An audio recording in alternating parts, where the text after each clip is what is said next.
11월 13일 토요일 아침입니다. 오늘 묵상하고 나눌 본문은 사사기 6장 11절부터 24절입니다. 어제 미디안이라고 하는 족속들에게 이스라엘을 주님이 붙였어요. 그래서 미디안이 7년을 이스라엘 백성들을 괴롭혔다고 했습니다. 그런데 왜 이런 일이 일어났느냐에 대해서 하나님이 어제 마지막 부분에서 말씀을 했어요. 이집트에서 너희들을 인도해낸 나 하나님이다. 너희들이 여기서 아모리 족속들하고 함께 살지만 아모리 족속들이 섬기는 신을 섬기지 말라. 다시 말하면 우상을 섬기지 말라. 주님이 이렇게 말씀하셨는데도 너희들은 주님의 말을 듣지 않고 바로 너희들이 우상을 숭배했다. 그것 때문에 이런 일이 생긴 것이다. 이렇게 말씀하신 것이 어제 말씀입니다. 그럼 오늘은 무슨 말씀이냐? 오늘은 미디안의 압제를 당하고 있는 이스라엘 백성들을 구원해내기 위해서 하나님께서 기드온을 사사로 세우기 위해서 기드온을 부르는 장면입니다. 이제 천사를 통해서 미리싹을 몰래 타작하고 있는 기드온을 천사가 찾아옵니다. 그리고 이 기드온에게 이스라엘 백성을 미디안의 손에서 구원하라고 명령하시는 말씀이 오늘 말씀입니다. 그런데 오늘 말씀을 묵상하면서 여러분들이 주의해야 할 부분이 하나가 있습니다. 그게 뭐냐면은 내가 조금 전에도 천사라고 표현을 했는데 주님의 천사가 나타났다 이렇게 표현을 했다가 또 주님이라고 표현을 했다가 또 주님인지 확실하게 증거를 보여달라. 그래서 이제 증거를 보여주셨는데 또 내가 주의 천사를 만났습니다 하면서 기드온이 한탄하는 모습도 나오고, 그래서 이 주의 천사라는 말과 주님이라는 말을 이렇게 번갈아 가면서 혼돈스럽게 사용을 했어요. 그러나 이것을 혼돈스럽게 이해하시지 말고 그냥 단순하게 이해하시면 돼요. 오늘 여기 천사는 주님의 현현, 다시 말하면 주님의 나타나심으로 보시면 돼요. 천사를 주님이라고 표현했다가 주님을 천사로 표현했다가 하는 이런 표현을 그냥 주님의 현현, 곧 주님의 나타나심으로 이해하시면 되겠습니다. 자, 오늘 기드온에게 하나님이 어떻게 나타나셨는지 한번 보겠습니다. 자, 11절 한번 보시죠. 11절. 주님의 천사가 아비에셀 사람 요아스의 땅 오보라에 있는 상수리 나무 아래에 와서 앉았다. 그때의 요아스의 아들 기드온은 미디안 사람들에게 들키지 않으려고 포도주 틀에서 몰래 밀 이삭을 타작하고 있었다. 주님의 천사가 그에게 나타나서 힘센 장사야, 주님께서 너와 함께 계신다 하고 말하였다. 자, 기드온의 모습은 아주 초라한 모습이죠. 미디안이 와서 괴롭히니까 미디안 사람들을 몰래 포도주 틀에서 밀 이삭을 타작하고 있는 모습이요. 아주 초라하고 또 겁에 질려 있는 이런 모습이죠. 그런데 하나님의 천사 즉 하나님이 나타나셔서 힘센 장사야 이렇게 말을 하면서 내가 너와 함께 하신다. 내가 너와 함께 한다. 그러니까 너는 미디안에게서 이스라엘 백성들을 구출해내라. 이렇게 말씀한 거예요. 미디안이 이렇게 이스라엘을 괴롭히고 있는데 이런 상황에서 힘센 장사야 라고 말씀을 하면서 내가 너와 함께 하겠다 이렇게 말씀을 하니까 미디안이 하나님 말 끝에 토를 달았죠. 뭐라고 토를 달았냐? 아니 하나님이 함께 하신다면 미디안에게 우리가 이렇게 어려움을 당하고 있습니까? 그랬더니 하나님께서 내가 너와 함께 한다고 말씀하면서 미디안에게서 이스라엘을 구원해내라고 말씀하고 있습니다. 네가 그 힘센 장사니까 그 힘을 가지고 이스라엘 백성들을 구출해내라는 겁니다. 그랬더니 또 기드온이 또 토를 달아요. 뭐냐면 나 같은 게 어떻게 이스라엘을 구원합니까?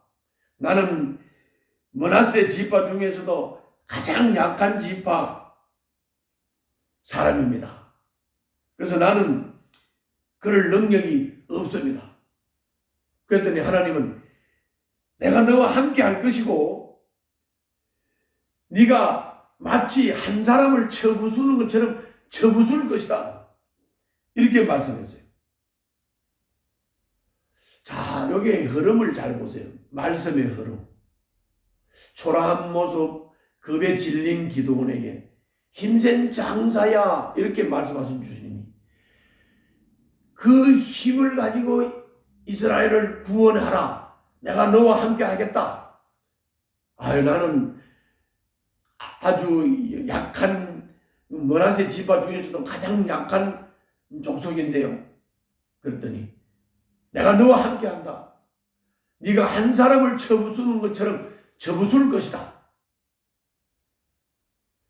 그냥 그 말이 흘러가는 그 흐름이 기드온을 힘센 장사로 하나님이 인정을 하고 하나님이 힘센 장사로 만들어가는 그런 모습이죠. 내가 너와 함께 하니까 너는 힘센 장사가 될 수 있다. 너는 미디안에서 이스라엘 백성들을 구출해낼 수 있다.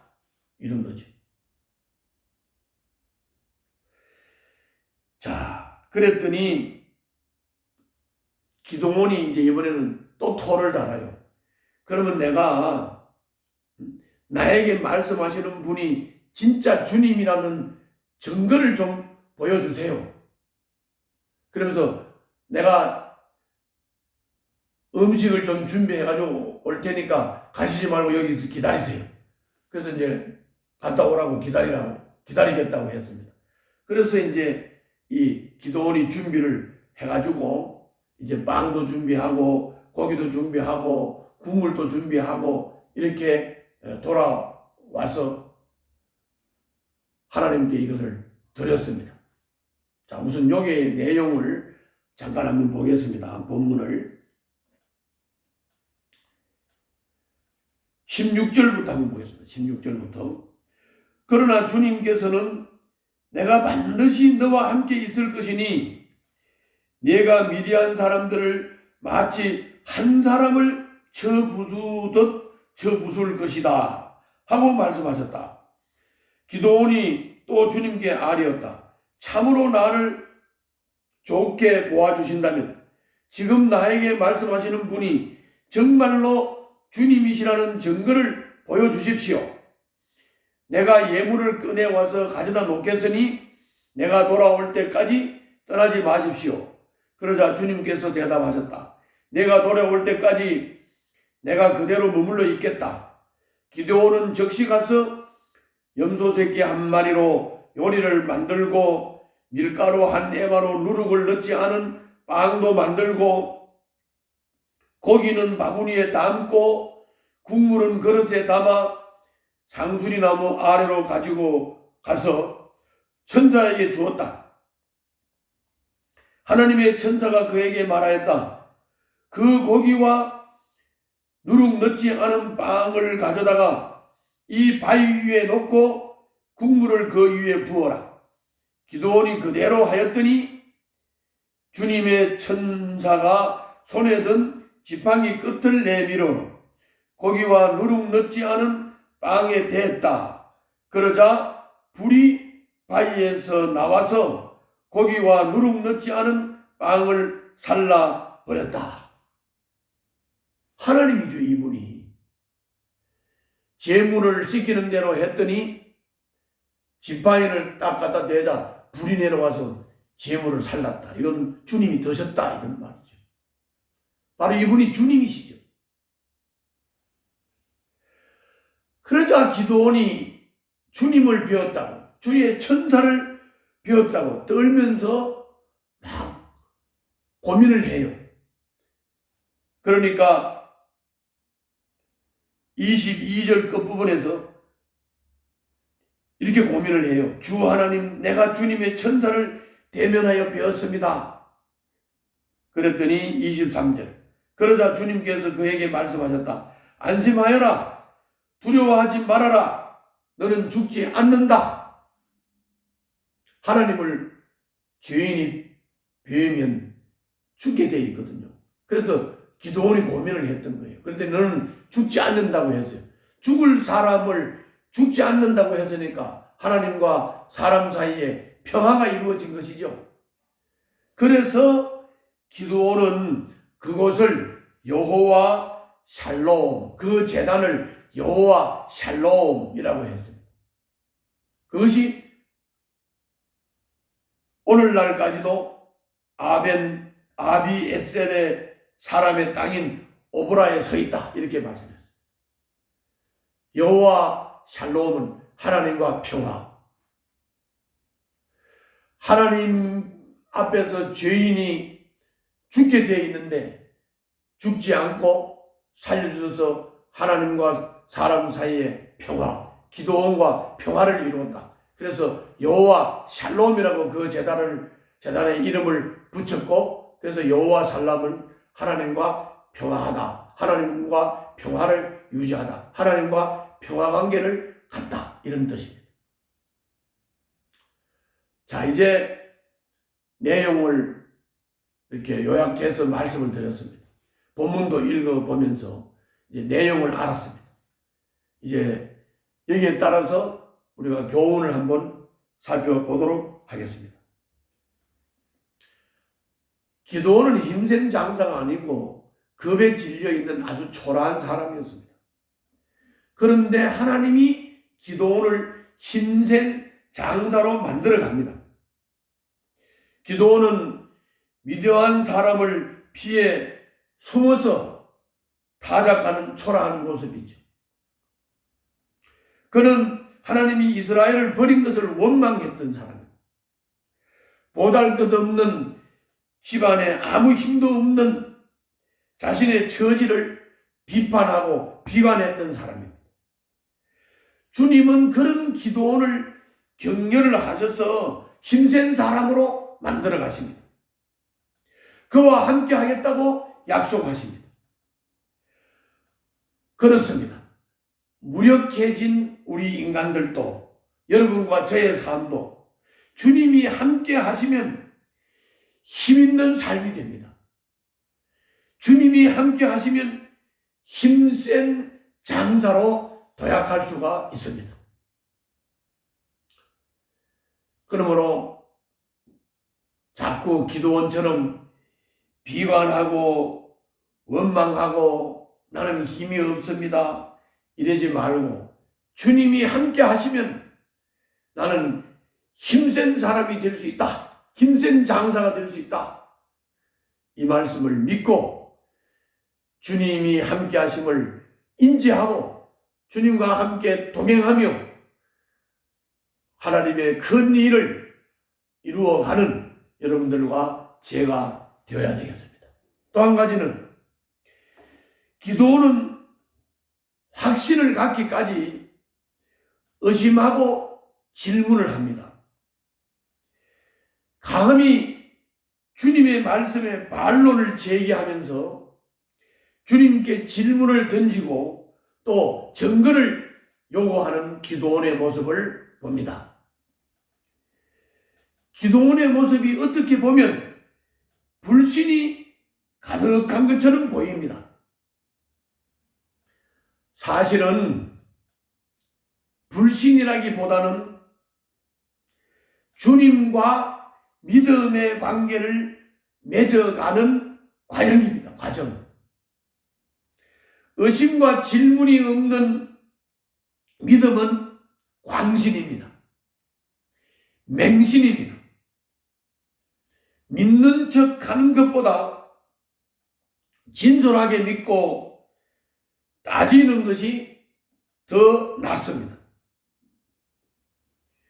의심과 질문이 있을 때 질문하고 하나님의 대답을 듣고 그러면서 내 믿음을 세워가며 하나님과의 관계를 세워가는 것이 중요합니다.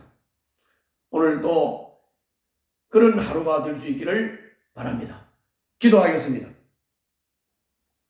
주님, 무기력한 제 삶에 찾아오셔서 힘과 용기와 소망을 부어주십시오. 무기력합니다. 연약합니다.